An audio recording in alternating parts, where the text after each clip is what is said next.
Okay, it's Thursday night, 10:15 p.m. That means it's time to get our geek on. Let me know if you guys can hear me. Let me know if the audio is okay, and then we'll get this thing started. God took pity on me tonight because The Flash was off this week. It was a rerun. So I've only got two shows to talk about. And neither of them is The Flash, so yay! Awesome. Okay, so as soon as you guys let me know if you can hear me in the chat room, we will get this thing started. I feel like Arrow is going to be really divisive. Okay, cool. All right, let me minimize this a little bit, create more space there. All right. Starting with Arrow, because Flash was off for the week. Season 5, Episode 13, Spectre of a Gun. Some guy with a machine gun walks into City Hall, because City Hall doesn't have security, I guess, and shoots up the place, which sets off an episode-long debate about whether gun control and a gun registry is a good thing or a bad thing. While that's going on, we get flashbacks to Renee's tragic origin story and also check in on Dinah as she deliberates on getting an apartment because the episode was running short and needed a subplot, I guess. C-plot, rather. The gunman shows up at the hospital. Oliver talks him down. They have a candlelight ceremony thing for all the people he killed, and Dinah gets her apartment and is now going to be a cop again. It's hard to review this episode because this really didn't feel like an episode of Arrow. For starters, there was virtually no action or superheroics at all. Instead, the show decided to get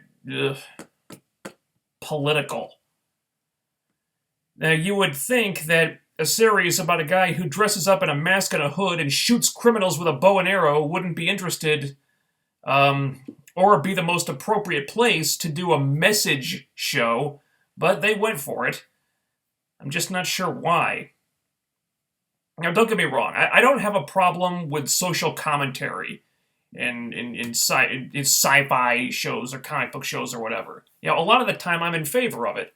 When it makes sense. When it's appropriate. I'm not sure that's what this was.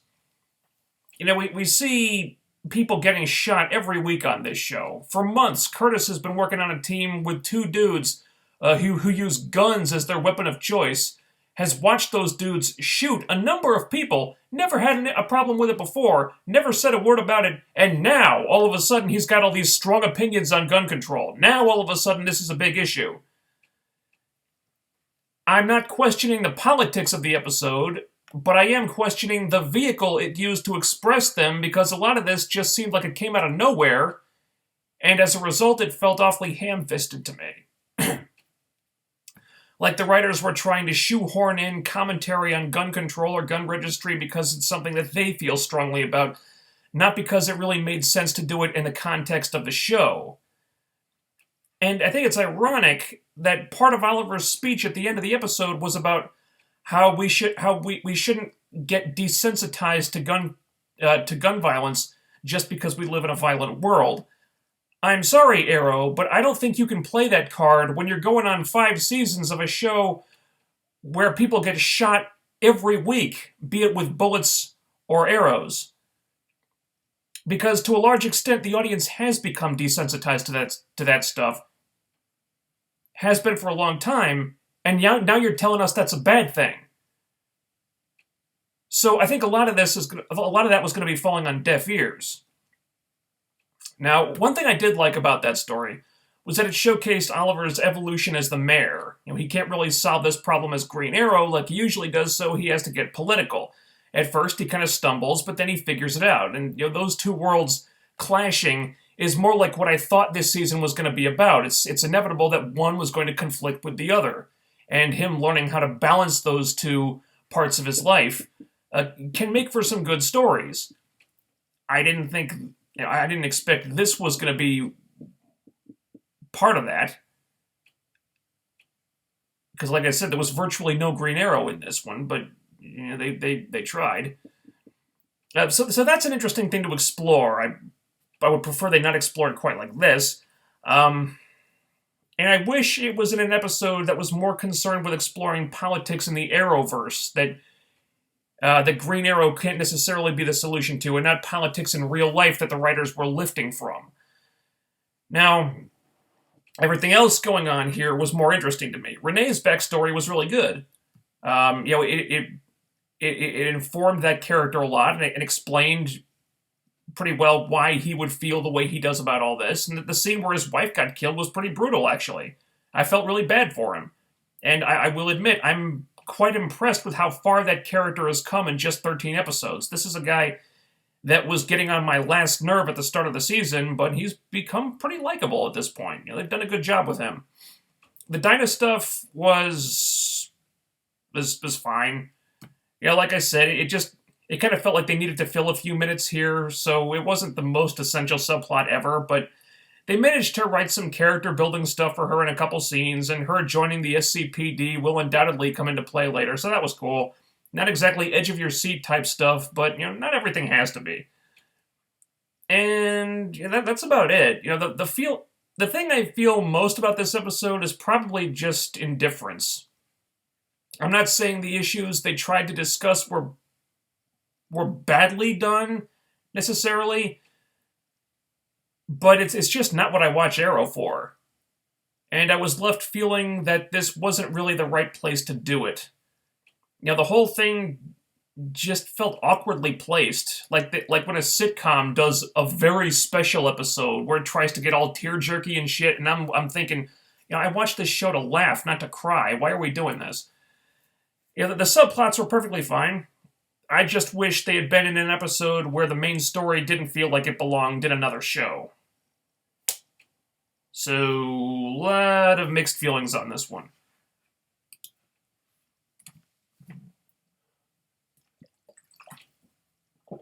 Okay.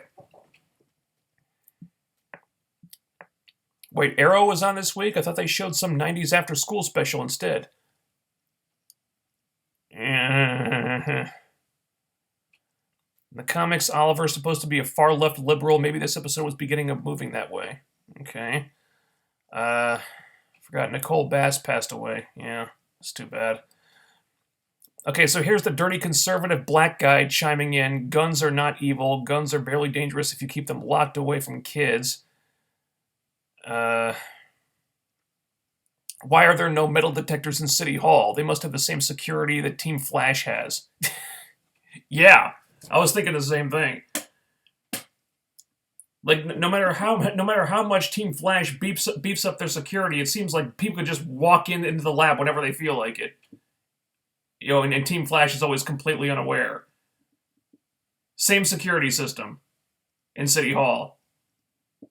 Now, you'd think since this is where the mayor works, they'd have some way to detect when a man comes in with a loaded machine gun, but no, apparently not. You can just walk in there and shoot the place up. Cars kill more people than guns. Cars, but you never see an episode called Spectre of the Dodge, now do you? No, of course not, because that would be retarded. I would have thought that Quentin would have had more of a reaction to hearing this woman's name being Dinah Drake. Yeah, you'd think so. I think maybe the writers kind of suspected that there'd be a backlash to the way they introduced Dinah Drake because it was pretty contrived. Yeah, let's start looking for a woman who can replace Laurel, and then we find a woman with the same first name who basically is Laurel like 5 minutes later. It's like it's contrived enough. Maybe we shouldn't have people pointing out how contrived it is. Let's just try to keep it under the radar from now on, or something like that. Yeah. Messages about social commentary should be reserved for shows like One Tree Hill, which told that story very well. Like I said, social commentary is okay when it's done well. I feel like this was a little misplaced. And Arrow is not the show for it. Yeah. Okay, I think it's like you don't get to be all preachy about gun violence when you've had gun violence on your show for like 4.5 seasons. You say, oh, we shouldn't get desensitized to it. Dude, your audience has been desensitized to it. Oh, now you're telling us it's something we shouldn't be doing?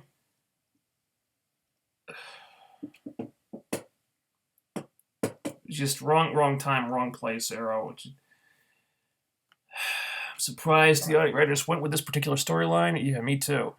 Guess what this was? Retarded. Millions of people die because of drunk driving, but we never outlaw cars. Millions drown, but no one outlaws water. Well, we kind of need water to live. That's probably why. I don't really understand why Wild Dog's story makes him pro-gun. Him killing that guy is the reason his wife died. Still was a really good backstory, though. I think the point is that if he had his gun on him, he maybe could have saved her. The reason he didn't have his gun on him is why she died, or at least he sees it that way. They could have made that a little clearer, I will admit, because it could just as easily have motivated him to think that all guns are bad, and if we get guns off the street, maybe that guy wouldn't have had a gun and wouldn't have shot my wife. Could just as easily have pushed him in that direction. But yeah, I don't blame you for being a little confused. I liked it, but I'm not making allowances for it if you were a little confused here. Let's see. It ruins the episode. I have no idea what the hell this entire episode was about besides some idiotic meaning I give and any adult human gives zero fucks about. I watched people die on this show every episode. Last episode, I watched a chopper crew die and multiple mutant gangs died last season, so now guns are a specter. Fuck that noise. Anyway, that's my rant. Forgive my bullshit. 2 out of 10. Kiss my black ass, Arrow. Oh, BT Dubs, I love Wild Dog even more now. He's the only hero on the show who actually has an origin story that makes fucking sense. Okay. Yeah, I'm probably in the same boat as TGA here. Yeah.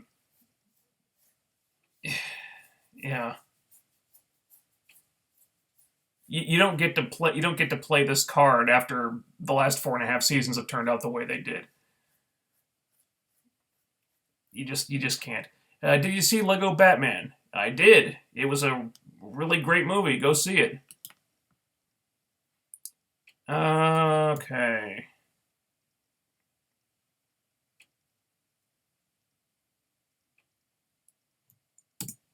Moving on to Agents of S.H.I.E.L.D., Season 4, Episode 14, The Man Behind the Shield.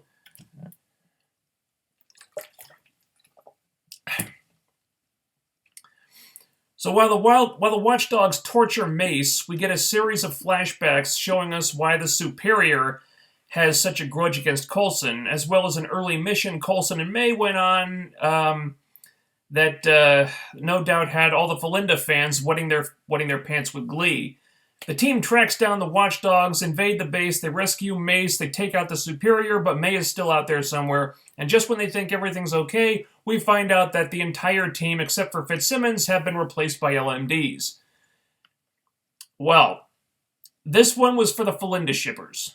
This was an episode they've been waiting for a long time. I'm not one of those people. I just enjoyed the backstory and left it at that.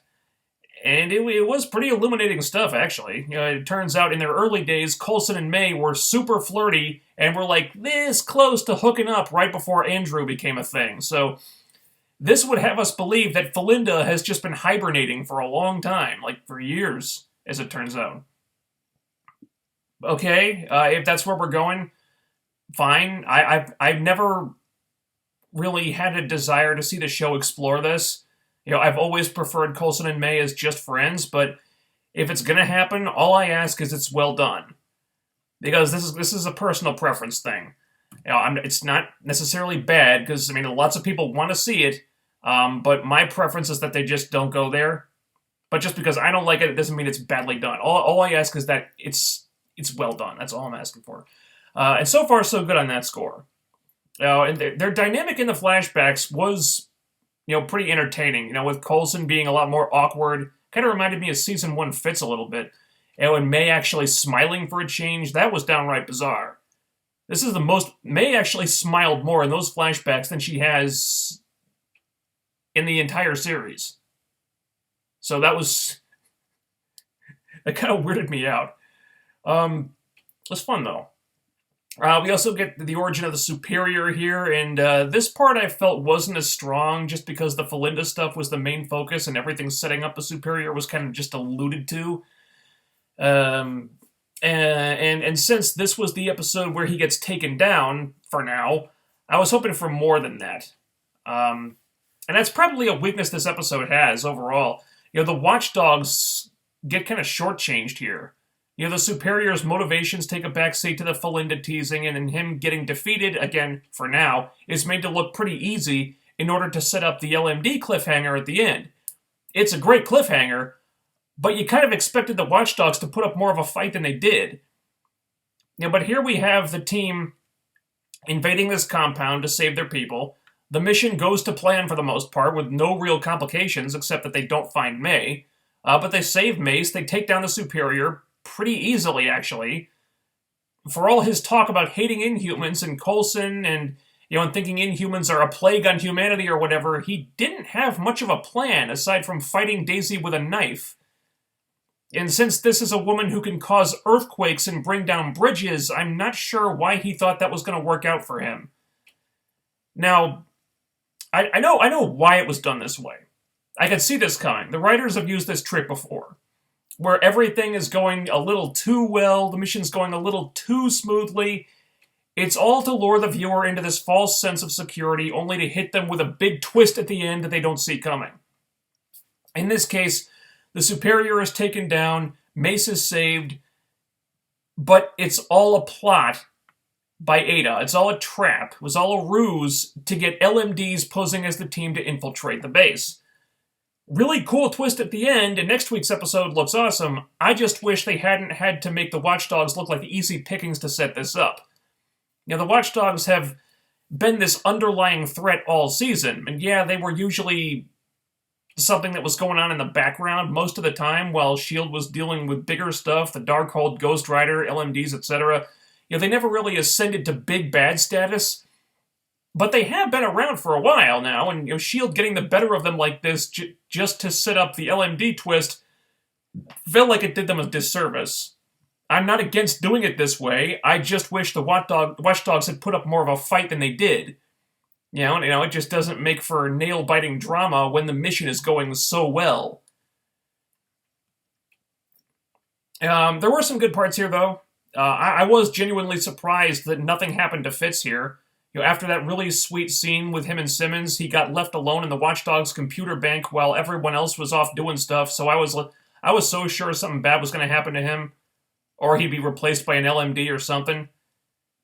And, then it was when it was everybody else who got replaced, that part really had me fooled. Like, right up until they did the reveal, I was like, oh shit, Fitz is an LMD.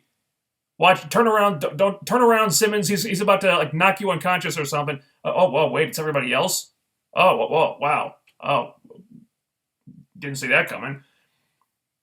So yeah, they fooled me on that one. And it did set up the cliffhanger, which was easily the best thing in the episode. Also nice was the conversation Fitz and Simmons had, where Fitz is mulling over how all this technology that he helped Radcliffe create is being used to do all this horrible shit, and May could end up dead or brain damaged because of it, and he feels guilty. He's blaming himself. He thinks he made bad decisions. And I will continue to point out scenes like this that make these characters more likable and relatable and human, especially as long as this show is airing on the same night as another show wherein the main character caused an actual genocide, got let off the hook for it, while the alien race he very nearly wiped out of existence got portrayed as the bad guys, and then a few episodes later, it's like it never happened. Fuck the Dominators. Fuck all those police officers that Barry sacrificed to Zoom last season. His conscience is clear. Fuck Barry Allen. Ultimately, this was an okay episode bolstered by a great cliffhanger. And the cliffhanger worked. It was terrific. I just wish they could have taken a more exciting route to set it up. Okay.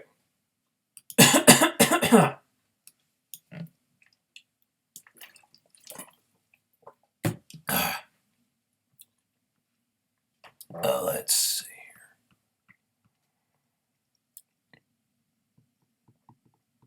This episode may have explained how Nadir survived Radcliffe. Radcliffe could have made an LMD. Plus, that would explain why the Terrigen Mist did not make her inhuman. Okay. There's a couple holes in that theory, though. They said that Nadir was confirmed dead. Depending on how badly she was injured, if her body got torn apart, they would have known whether or not she was an inhuman. I guess it's possible. They would have known whether or not she was an LMD, rather. Excuse me. I misspoke. So if her body gets like torn to shit because of the explosion, they would have known she was a robot.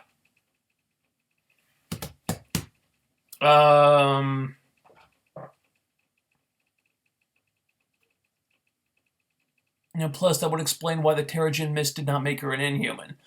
There is another theory. Maybe she was already an inhuman. Maybe she went through Terrigenesis at some point in the past, and she was already inhuman, and that's why the mist didn't affect her. It's also a possibility. I guess it's also possible that it was exactly what it appeared to be, and the inhuman gene just skipped a generation with her.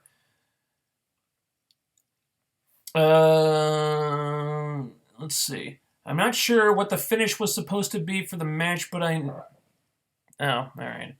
Let's try to stay on topic here, guys. It's been reported that the LMD arc ends next week. Yeah, I heard that too. I'm hoping that this whole thing doesn't turn out to have just been a way to put over Fitzsimmons. It may feel anticlimactic if it was.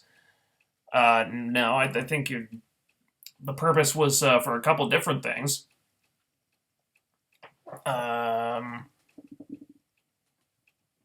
Though it does kind of make sense for it to come down to Fitzsimmons. They're the least combat capable of everybody on the team, and they're the most scientifically minded. So they're in the most danger. I guess the danger is heightened because it's them, but they're also in a weird way the most qualified to deal with it. So I think it makes sense for it to come down to them.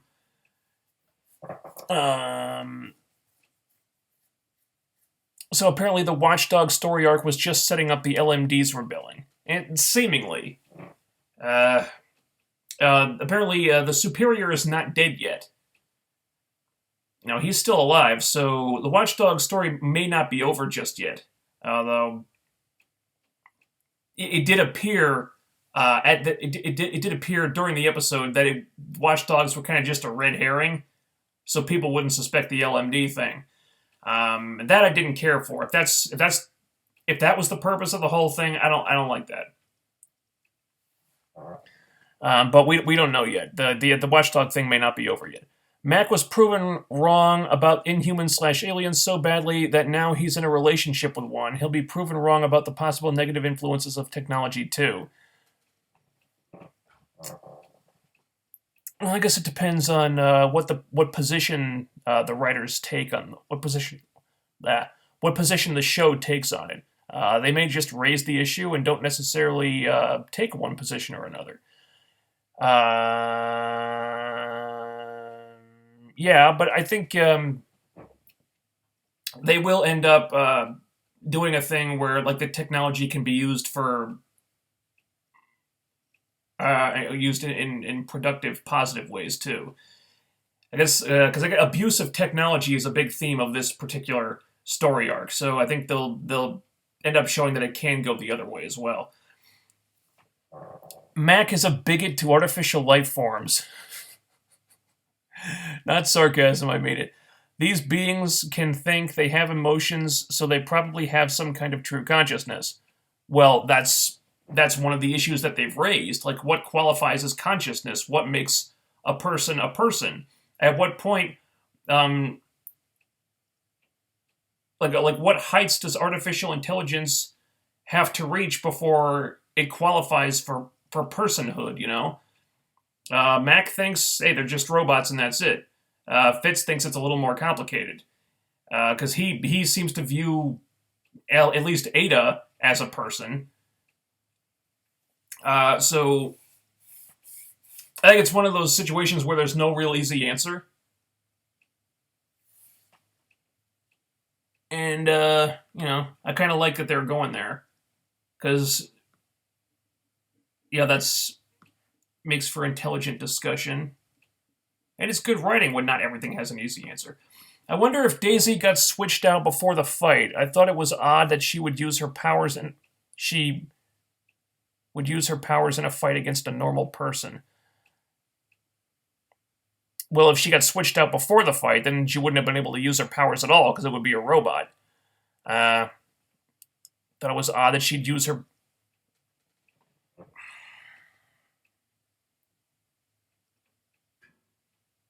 Well, she did use her powers, but then she kind of beat him up by herself because she didn't need him.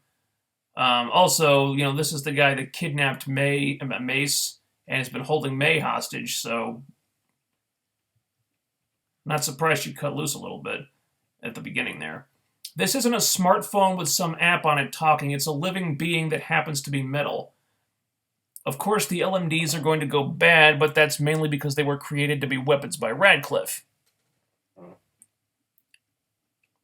Yeah, and this is all stuff that they've been talking about in the episode. These are questions that they've been discussing. These are issues that have been raised. And it's one of those things where just about everybody is going to have a different answer. I like questions like that. It's being raised by a sociopath. What do you expect? Mm-hmm. I have no idea what Ada's endgame is here, but it's clear that she is not listening to Radcliffe anymore. With next week being the end of the arc, I hope the writers have time to pull it off. Me too. I hope Ada sticks around for the rest of the season. She's been so interesting lately. It would be a shame if they killed her off in this episode. I like to have her stick around until the end of the season. Let's see. Superior has this thing about him that seems like a villain in the making. If I didn't already see Iron Man 2, I'd assume he's Crimson Dynamo. Maybe he's the new one. I don't know if he's a character from the comics. But they did sort of imply that he'd be that Ada wasn't done with him, that she's going to use him for some kind of purpose. Now, whether she's going to put his consciousness into an LMD or turn him into some kind of technological abomination weapon type thing to fight S.H.I.E.L.D. with, I don't know, but she's going to be doing something to him. They released a sneak peek preview clip of the episode where she's about to, well, I don't want to spoil it for anybody who hasn't seen it, but she's about to do some disturbing shit to him. So I don't know what kind of shape he's going to be in, but we're not quite done with him yet. Fitz and Simmons have a great dynamic. Also, they're one of the few TV couples that don't have stupid drama. Well, they've had drama. I don't know if I'd call it stupid since they hooked up, but they've had issues. I think it's just normal relationship issues, and that's fine. I think because they went through so much shit before they went together that the writers are kind of giving them a break at this point. Yeah, so now it's Coulson and May's turn to suffer. Yeah. Let's see. Or Unicorn, Titanium Man, Fixer. There are like 100 crazy Russian guys dependent on technology. You know what? Hang on.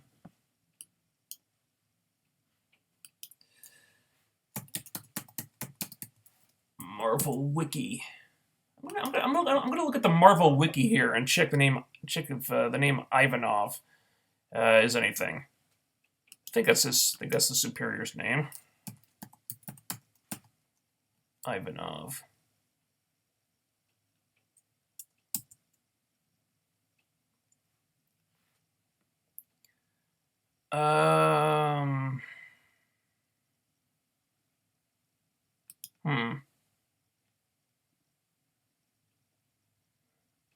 Probably Jaeger Ivanov. Is that him? Huh.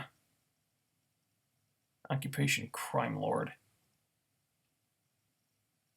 I don't know. I don't know if the Superior is a comics character or not.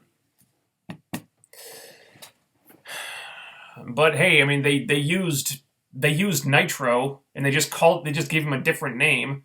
So maybe he's supposed to be like an analog for something. Uh, just maybe he's supposed to be Unicorn with a different name. I don't know. Who knows what they're doing? Oh yes, and Phil May, make it fucking happen, Marvel. Okay, so TGA is down for the Felinda stuff. Oi.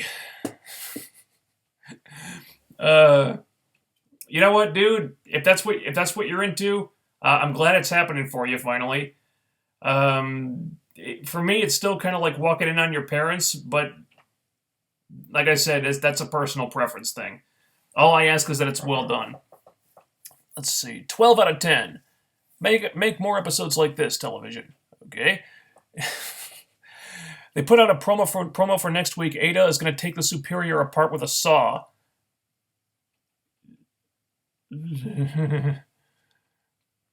Yeah, she doesn't want all of the Superior, just pieces of him. Because she's not programmed to kill anyone. She's incapable of hurting people. Nadir isn't dead. The fact that they said she was dead but showed no body means she's not dead. Trust me, I took writing classes. This is Fiction 101, show don't tell. Yeah, that is the rule in television. If you don't see a body, assume they're still alive. You know, it held true for the Hound on Game of Thrones. You know, he looked as good as dead, but we didn't see a body. And then next season he shows up alive, so you know, we got to expect that Nadir is going to show up again until we get confirmation. Okay, if you tell, either make it bullshit, a twist, or expect people to not like it much. Okay, let's see. It's a saw like a surgical saw or a hacksaw, because if the former, you're seeing a new villain with cyber stuff again, possibly Fixer or Titanium Man.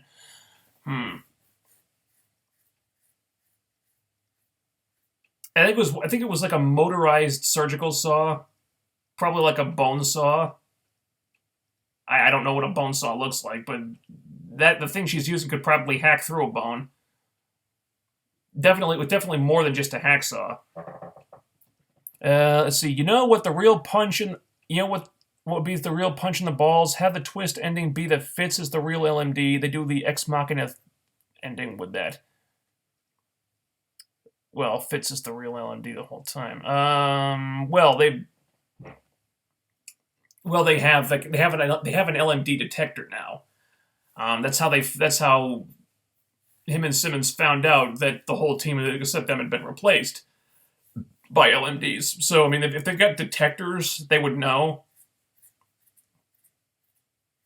So I was expecting him to be replaced by an LMD.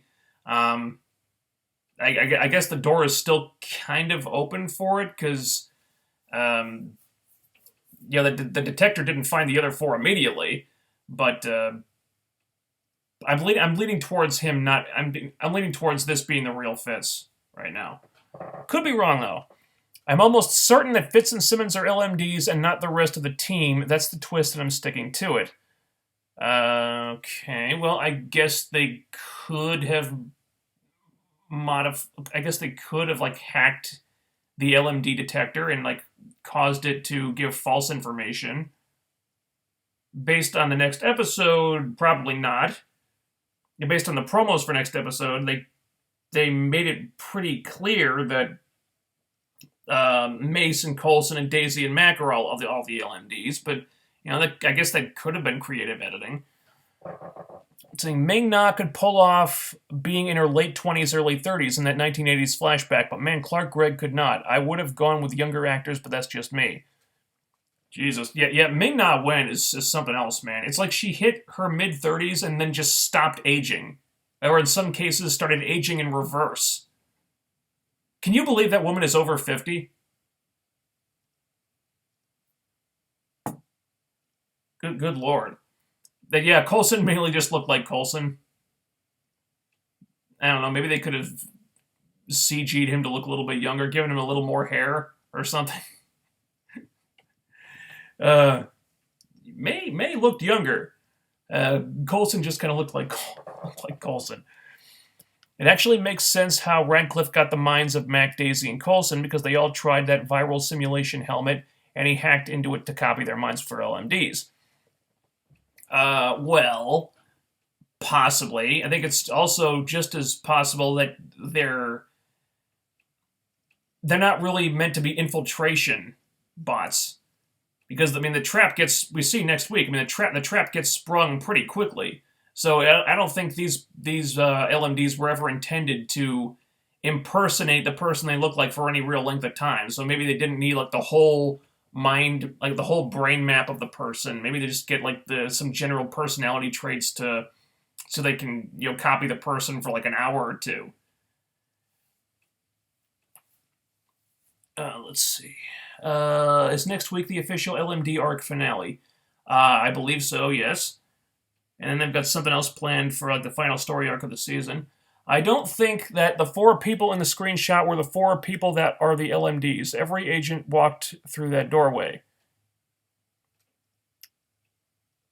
All right, so we got a couple dissenting opinions here. It might be someone else. Of course, the detector went off and identified them, like those particular four, as LMDs. Yeah, everyone went through, but the detector only went off for those four in particular. So I guess, like we said, I guess it's possible that the detector could have been hacked and the results could have been altered. But we'll see.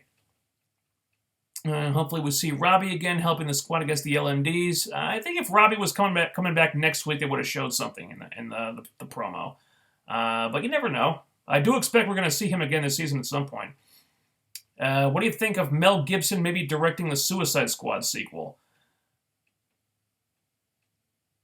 Interesting choice. The man is a talented director. He directed, I think, Hacksaw Ridge. I think,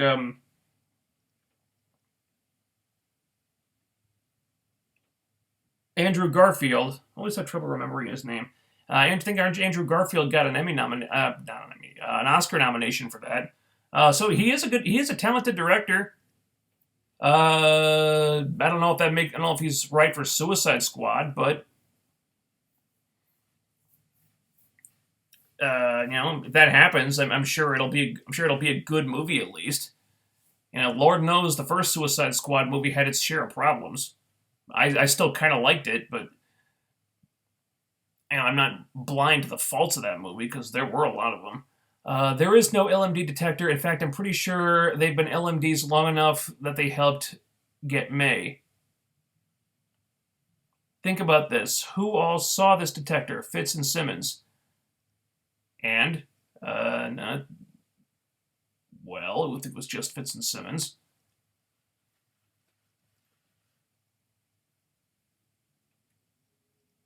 Can you explain more? I'm not sure what you're getting at here. I think it was just Fitz and Simmons who saw the results.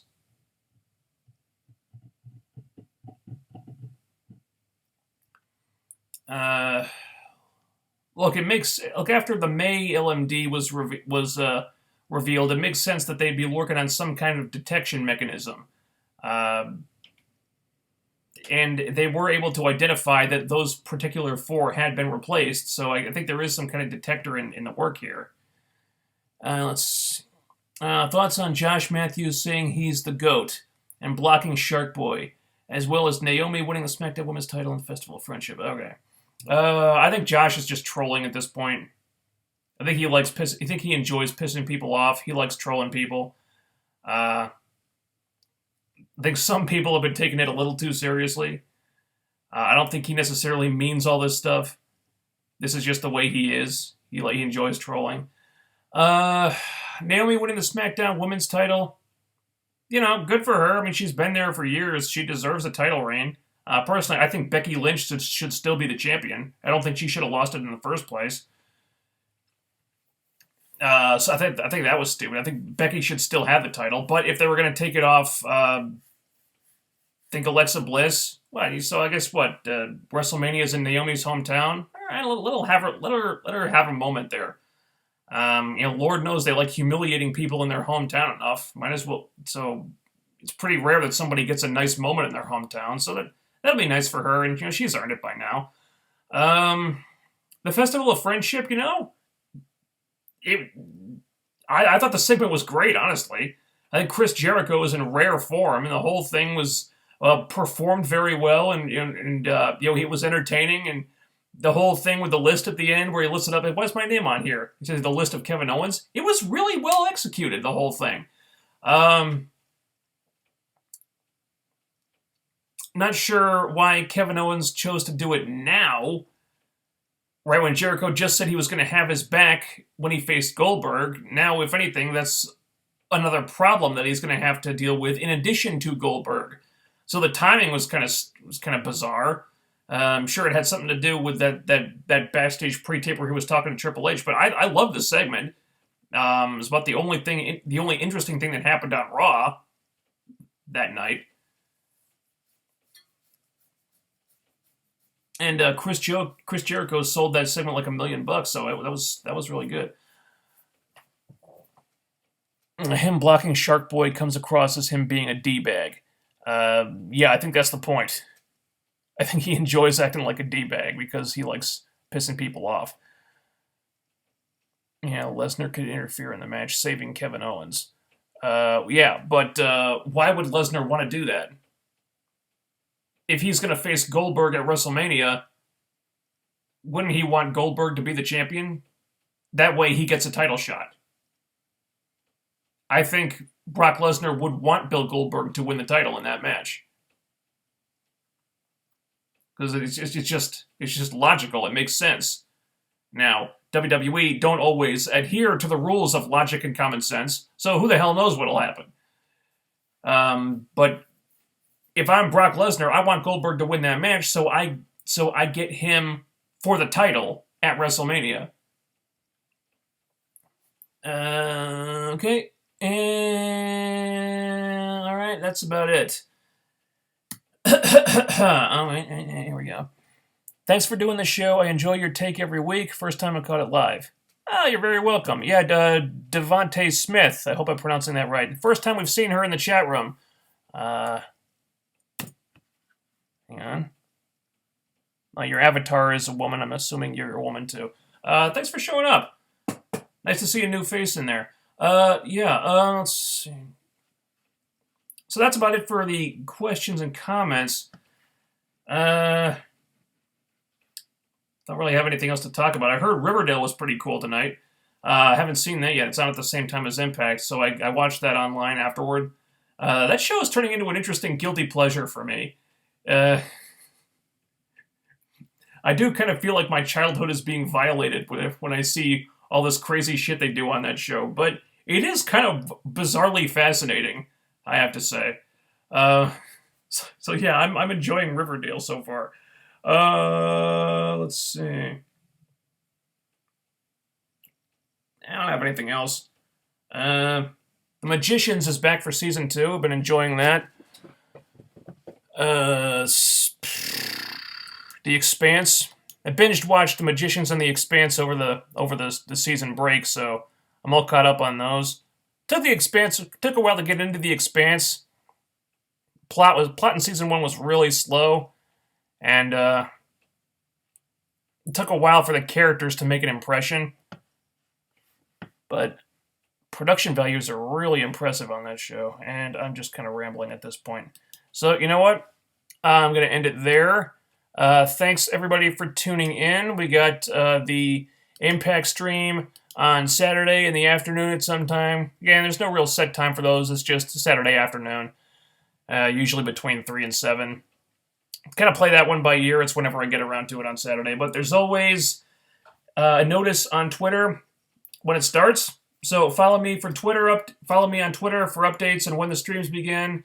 And if there's ever a scheduling conflict and I have to change dates for whatever reason, usually when I have to work on Saturdays. So I'm at TheRealFK9. Everybody follow me on Twitter, and I will talk to you on Saturday. Take care.